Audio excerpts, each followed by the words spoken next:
Good morning, students. Today we'll see the demonstration of how to do tooth preparation for a full veneer metal ceramic posterior crown. So today we're going to prepare the tooth for metal ceramic crown, posterior crown, and we're going to do 4-6, tooth number 4-6. So I'll be going through the steps in preparation and what all burrs are required to do the preparation, what all burrs we need, what finish line we'll be giving, how much of tooth reduction will be done. We'll go through all these steps. So we'll see what all burrs we are going to use for the preparation. So this is a TF12 or flat end tapering burr which has a flat end and it is tapered. So this will be used for the finish line preparation, which is going to be a shoulder. Next we have the round end tapering burr. It has a rounded end. This will be used for the occlusal reduction, functional cusp bevel and the axial reduction. The reduction can also be done with a flat end tapering burr. This is a short needle diamond burr. The short needle diamond burr is used to break the proximal contacts. And then we have a polishing burr, which is again a flat and tapering burr which is smooth, and it is used for the final polishing of the tooth preparation. So we'll see the first step in tooth preparation. So the first step is to make depth grooves. So I am going to make depth grooves along the triangular edges and also the developmental grooves.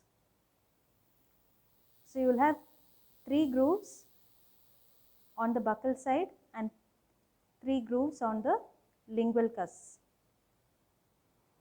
The reduction of the depth groove, we want about 2 mm reduction in the functional cusp, which is the mandibular buccal cusp, and 1.5 mm reduction in the lingual cusp, which is the non-functional cusp.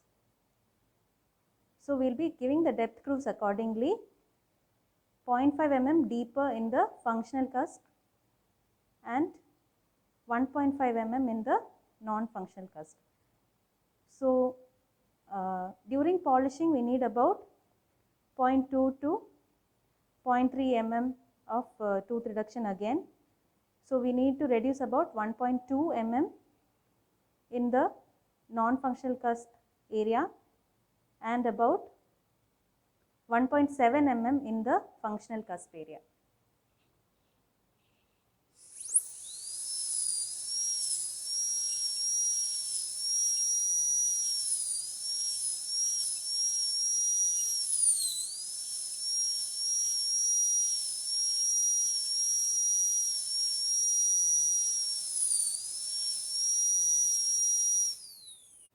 Now for the lingual side,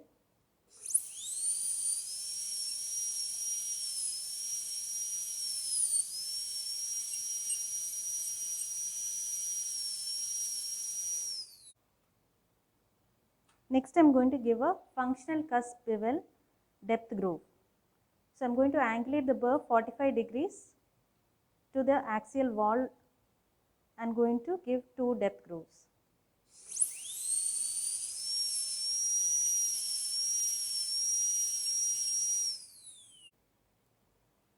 Now you can see the first step of depth orientation grooves is completed.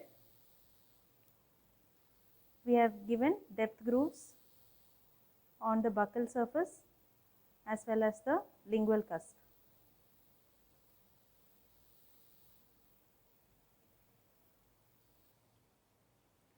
So the next step is to take away the islands of enamel that are remaining in between the depth cuts that we have made.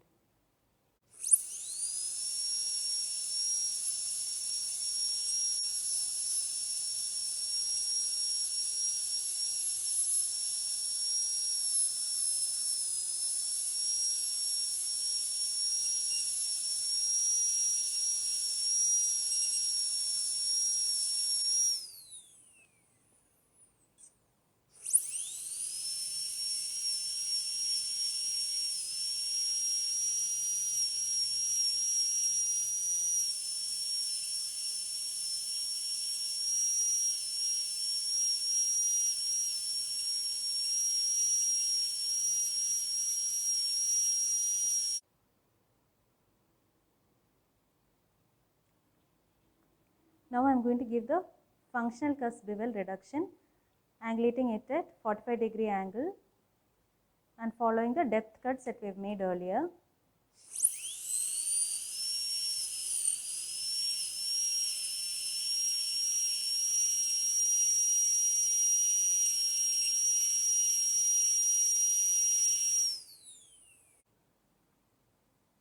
The next step is to go for the axial reduction. So I will give depth grooves in the axial surface of the tooth. So we need about 1.2 to 1.5 mm reduction in the axial surface of the tooth, buccally and lingually. I am going to use a flattened tapered burr for this preparation.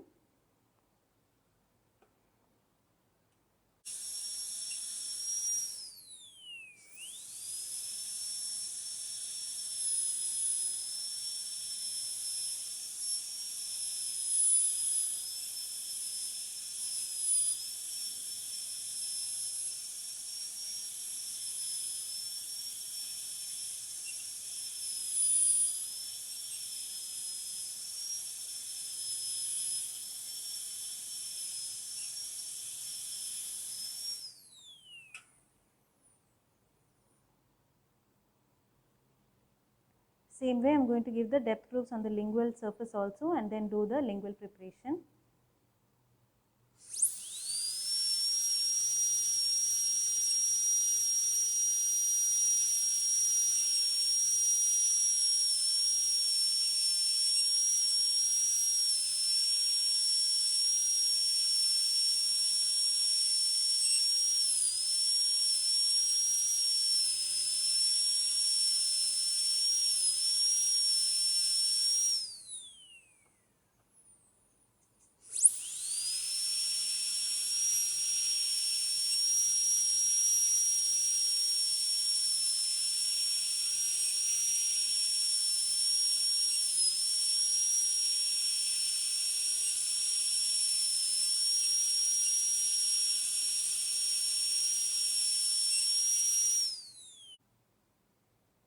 So we have finished with the axial surface preparation on the buccal surface as well as the lingual wall. The next step is to break the contact. So you have the mesial and the distal contact of the tooth. So you are going to break it by slicing the tooth with this short tapering needle burr.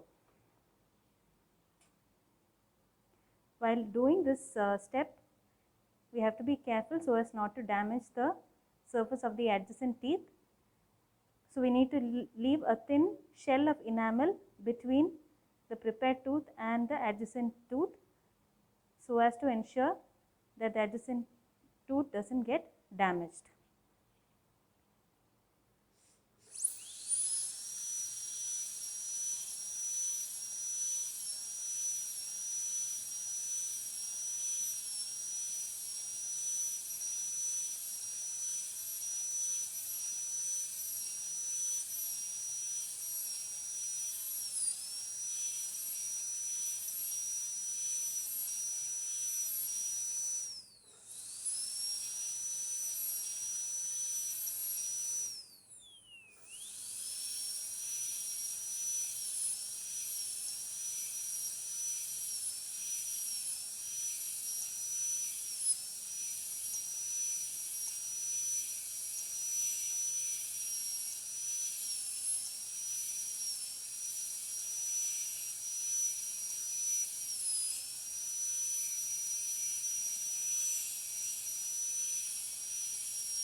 So you can see I have left a thin shell of enamel at both the mesial and the distal proximal contact area. So this shell of enamel is going to protect the adjacent tooth from damage with the burr. So I am going to complete the proximal contact breaking now by breaking off its shell of enamel.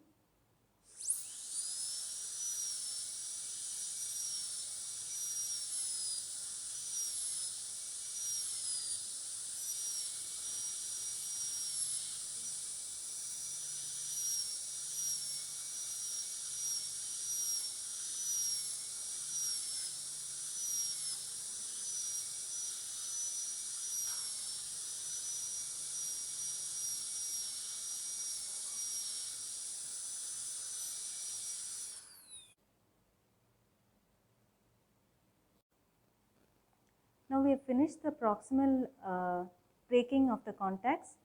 The next step is to finish the proximal surface and also the other areas of the tooth to a neat shoulder finish line which is even in all areas.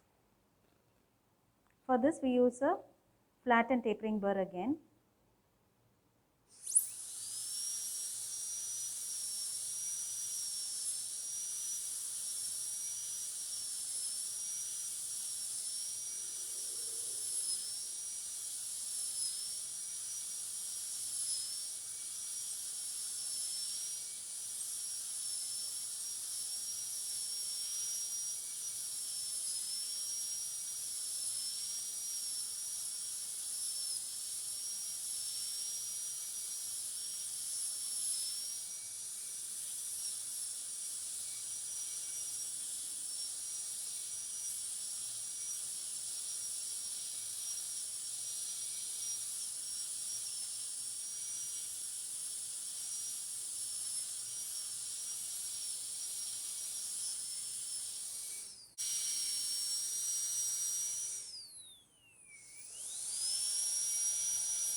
Now the preparation is done and we have to finish and polish the preparation. For this I am going to use a flattened tapering polishing burr. This is TF12EF with the yellow band. This is used for smoothing the preparation.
Now we have completed the entire preparation for a full veneer metal ceramic crown.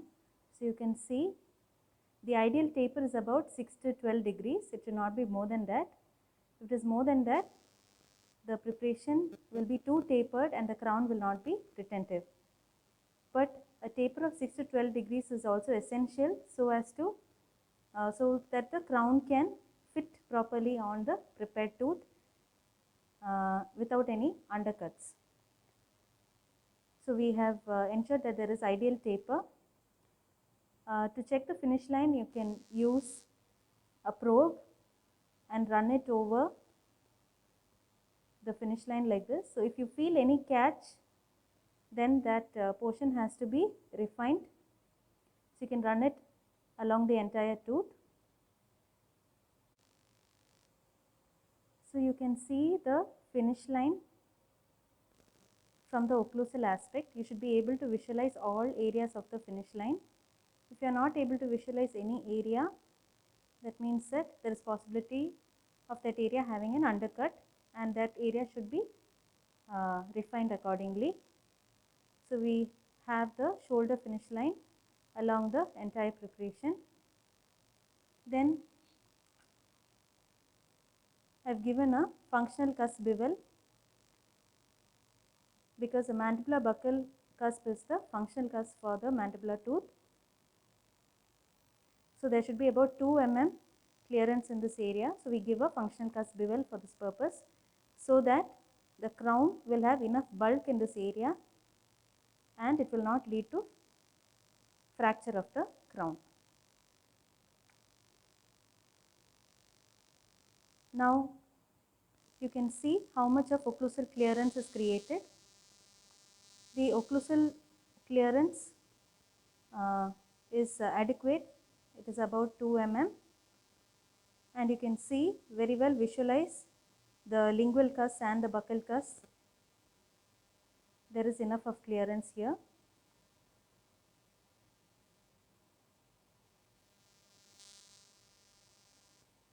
So this is the completed preparation, tooth preparation that you can see for 4/6 to receive a metal ceramic crown.